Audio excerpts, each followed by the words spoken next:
Hey everyone. So I've been using Morph transitions for a while now, but usually what I've done is I've just copied what other people have shown in their tutorials. So I never really understood how to build this on my own. And in this video, I'm going to teach you how this works. So once you understand how it works, then you can pretty much do anything on your own. So the example I have here is I had this chart for some presentation that I was building, and we had these four numbers. I've simplified them a bit, and I thought it would be really cool if I could make it a transition where 50% goes from 25, 25 goes from 75, and so forth. So I'll just show you how this looks like so you know what I'm aiming for. So 25, and then 55 goes out from here, and then 75 emerges, and 100% emerges. So without knowing how Morph works, what I thought I would do is I would just create 4 slides, have 25% here, 50% here, 75% in the third one, and 100% on the fourth one, and then that will be it. But that is not at all how this works. So I will show you what I mean and then show you what I did. So first let me just remove Morph from it. So transition and just make none. So first let me show you what I thought would work, which totally didn't. So I thought I'll just duplicate these slides into 4 slides, 1, 2, 3, and 4. And then in the first one you have just the 1. In the second one you have 2.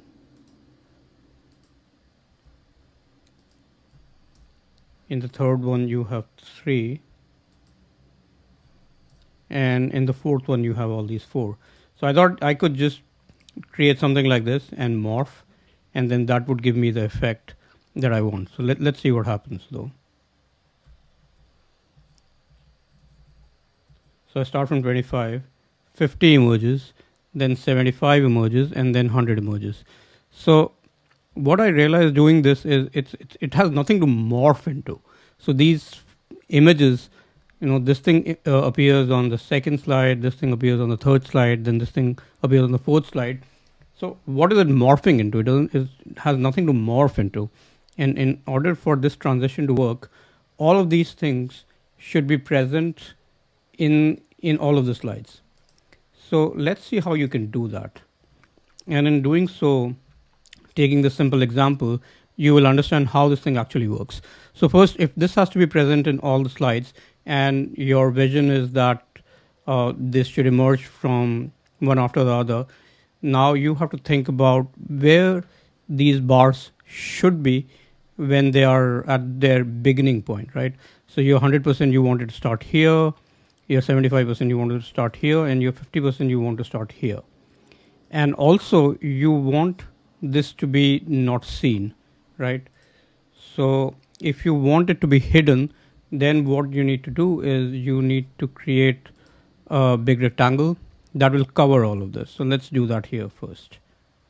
So I create this rectangle and I fill it with white, and also outline should be no outline so that it's not visible. Okay. And now what I want is I want the other ones to be visible. So let me do this first. Let me send this to back. And here I want the 100% thing to start from this point. So it should be here at the beginning of my morphing. And now I want to select the 75% one. So another silly thing, that I learned is there is something called selection pane here in PowerPoint. And this is a very useful thing because when you click on this selection pane actually shows you the name of all the objects on the slide. So in this example, I have just named these things as 50%, 25%, 100%. So these are all these bars. And then this rectangle 12 is the big rectangle which is hiding everything. And I think the rectangle 8 is the one from the previous slide that I did. So I'll just hide that. So now what the benefit of this is, now you know that you have to select 75%, which is behind the 100%. So you can just click here and you do Command Shift F, and then that just selects it, right? So it's very easy. Otherwise you have to mess about with exactly clicking it, and even that doesn't work sometimes. So now I know want the 75% to start from where the 50% is. So I'll take this, and now I will click on the 50%, which is the item that I need to move now. So I will do a Command Shift F, which will bring the shape to the front. And I know that I need to start this somewhere here. So I'll move this here. And then I will move this thing to be the front. And really I should move the hide panel on the front. And then I click on 25% and then move it to the front. So now this is how you want your starting mesh to be. You just want the 25% to be shown. So duplicate this, now Command D. So I'm on a Mac, so it's Command D. And you duplicate this, and now you have the 25%. Right, click on the 50%, bring it to the front, Command F. So now it is on the front, and move it to where you want this to be. So for roughly I want it to be on the one part. So I move it here. So now you can imagine when PowerPoint is morphing it, it'll say that, oh, this slide, this shape was here, and I need to move it here. And now for your next slide, duplicate this again. And what you will then do is, in this particular slide, select the 70% one, which is the one you want to move now. Click Command F so that it comes to the front, and then just where you want it to be, which is somewhere here.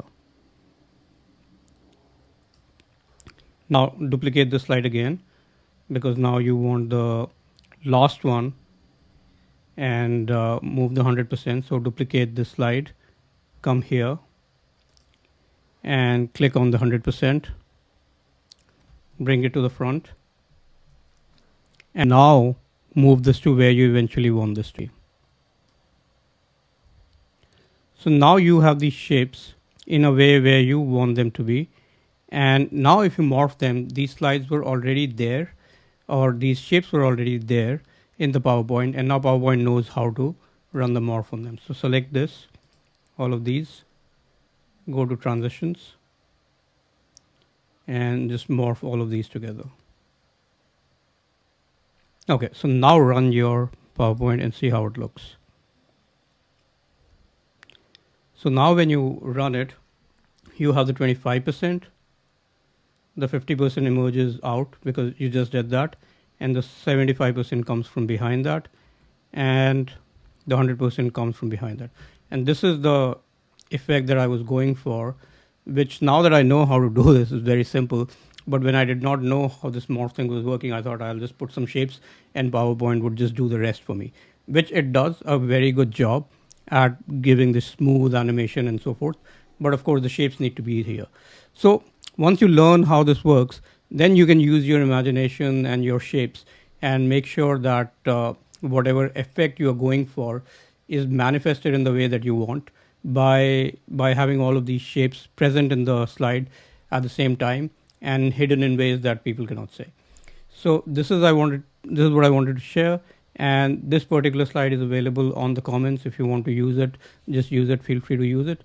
And as always, thank you for watching. I'm very interested to hear how you use Morph and what other tips and tricks you have, or if you have any questions. Thanks everyone.